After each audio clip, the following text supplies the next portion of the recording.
সম্মানিত দর্শকবৃন্দ, আপনারা জানেন অন্তর্বর্তীকালীন সরকারের মাননীয় প্রধান উপদেষ্টা মহোদয়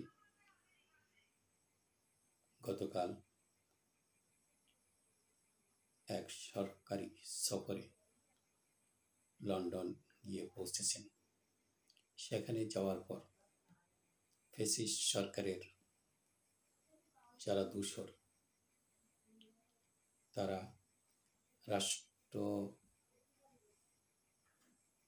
রাষ্ট্রের সবচেয়ে গুরুত্বপূর্ণ ব্যক্তি, রাষ্ট্রপ্রধান, যিনি সেদেশের রাষ্ট্রের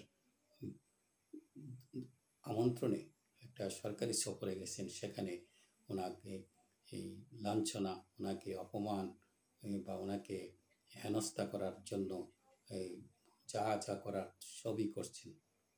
এটা কি দেশ এবং জাতির জন্য এতে কোনো কল্যাণ রয়েছে? আপনার দেশের, আপনার রাষ্ট্রের প্রধান, উনি ওই দেশের রাষ্ট্রীয় সফরে গেছেন, আপনারা ওনাকে এভাবে এই হেনস্থা করার জন্য এই যে কর্মসূচিগুলো গ্রহণ করছেন, এটা আপনারা চিন্তা করে দেখেন, আপনাদের বিবেককে জিজ্ঞেস করে দেখেন, এটা অন্যান্য দেশের কাছে, বিশ্ববাসীর কাছে আমাদের দেশের মান সম্মান কোথায় চলে যাচ্ছে? এতে করে কি আপনাদের আত্মসম্মান বাড়ছে নাকি বাড়বে? যদি সত্যিকারের দেশ প্রেমিক হয়ে থাকেন, উনি গেছে, ওনাকে আপনারা স্বাগত জানাবেন।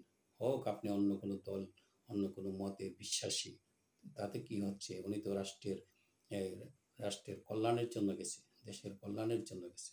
কাজেই ওনার এই সফরটা যাতে সফল হয়, সার্থক হয়, সেদিকে তো আপনি নজর রাখবেন, আপনাদের এই সহযোগিতা করবেন আপনাদের জায়গা থেকে। তা না করে তার উল্টো তো করছেন, এটা মোটেও গ্রহণযোগ্য না। এটা এই ধরনের কাজ, এটা আমরা যারা সচেতন, আমরা ঘৃণা করি, ধিক্কার জানাই আপনাদেরকে, আপনারা যারা এই কাজগুলো করছেন। আমরা আশা করছি মাননীয় প্রধান উপদেষ্টা মহোদয় একটা সুন্দর একটা সফর করে আসবেন। আমাদের যে সফর দেশ ও জাতির জন্য কল্যাণ বয়ে আনবে, একটা কল্যাণকর একটা সফর যাতে হয়, আমরা সেই আশায় আমরা বসে আছি। আল্লাহ হাফেজ।